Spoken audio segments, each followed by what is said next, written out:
The Red Badge of Courage, an episode of the American Civil War by Stephen Crane. Chapter 14. When the youth awoke, it seemed to him that he had been asleep for 1,000 years, and he felt sure that he opened his eyes upon an unexpected world. Gray mists were slowly shifting before the first efforts of the sun's rays. An impending splendor could be seen in the eastern sky. An icy dew had chilled his face, and immediately upon arousing he curled farther down into his blanket. He stared for a while at the leaves overhead, moving in a heraldic wind of the day. The distance was splintering and blaring with the noise of fighting. There was in the sound an expression of a deadly persistency, as if it had not began and was not to cease.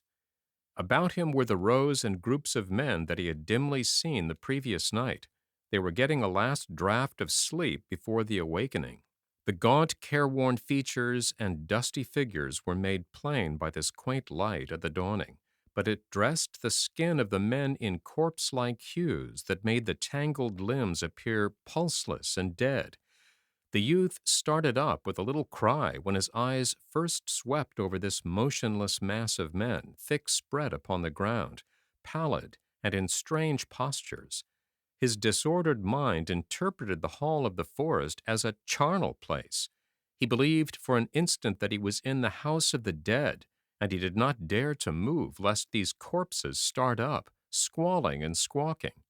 In a second, however, he achieved his proper mind.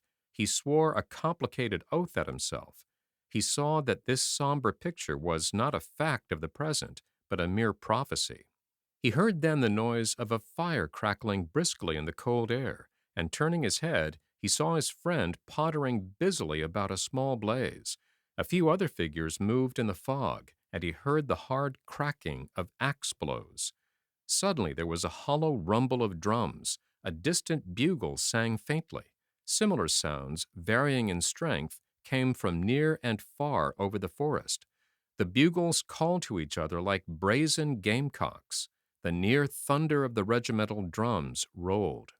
The body of men in the woods rustled. There was a general uplifting of heads. A murmuring of voices broke upon the air.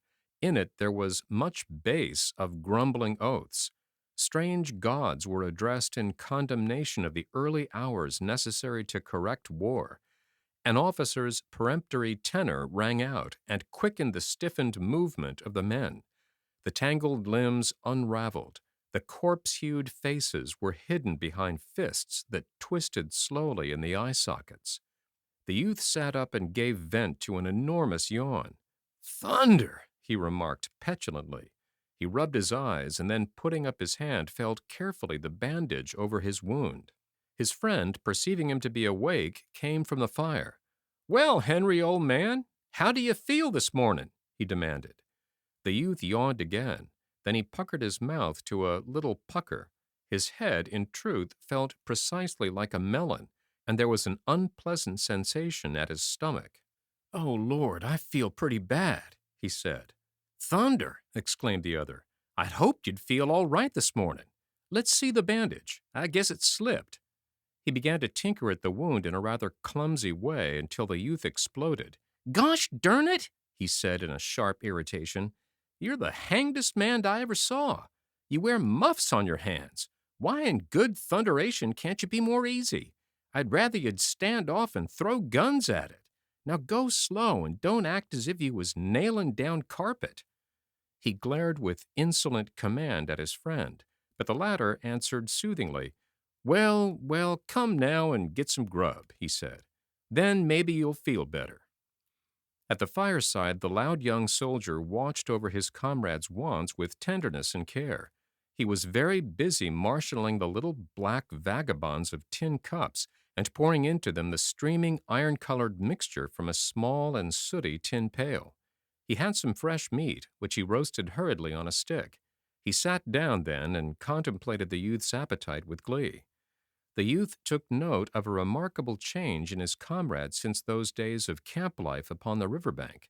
He seemed no more to be continually regarding the proportions of his personal prowess. He was not furious at small words that pricked his conceits. He was no more a loud young soldier. There was about him now a fine reliance. He showed a quiet belief in his purposes and his abilities, and this inward confidence evidently enabled him to be indifferent to little words of other men aimed at him. The youth reflected. He had been used to regarding his comrade as a blatant child with an audacity grown from his inexperience, thoughtless, headstrong, jealous, and filled with a tinsel courage, a swaggering babe accustomed to strut in his own dooryard. The youth wondered where had been born these new eyes, when his comrade had made the great discovery that there were many men who would refuse to be subjected by him. Apparently, the other had now climbed a peak of wisdom from which he could perceive himself as a very wee thing, and the youth saw that ever after it would be easier to live in his friend's neighborhood. His comrade balanced his ebony coffee cup on his knee. "Well, Henry," he said, "what do you think the chances are? Do you think we'll wallop 'em?" The youth considered for a moment.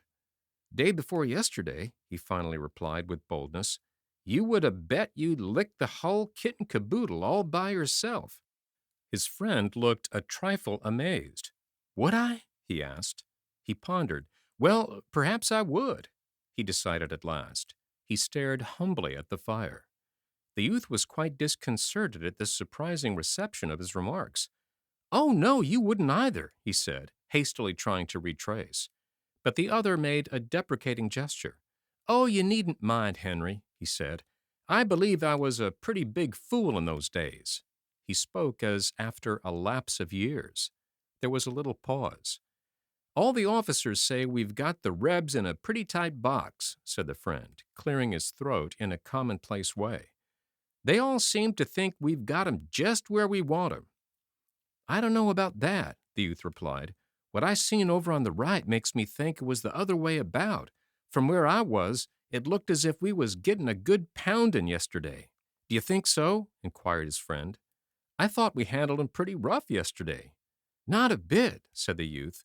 "Why, Lord, man, you didn't see nothing of the fight. Why—" Then a sudden thought came to him. "Oh, Jim Conklin's dead." His friend started. "What? Is he? Jim Conklin?" The youth spoke slowly. "Yes, he's dead, shot in the side." "You don't say so. Jim Conklin. Poor cuss." All about them were other small fires, surrounded by men with their little black utensils.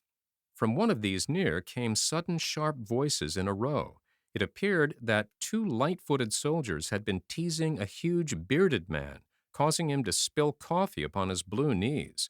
The man had gone into a rage and had sworn comprehensively.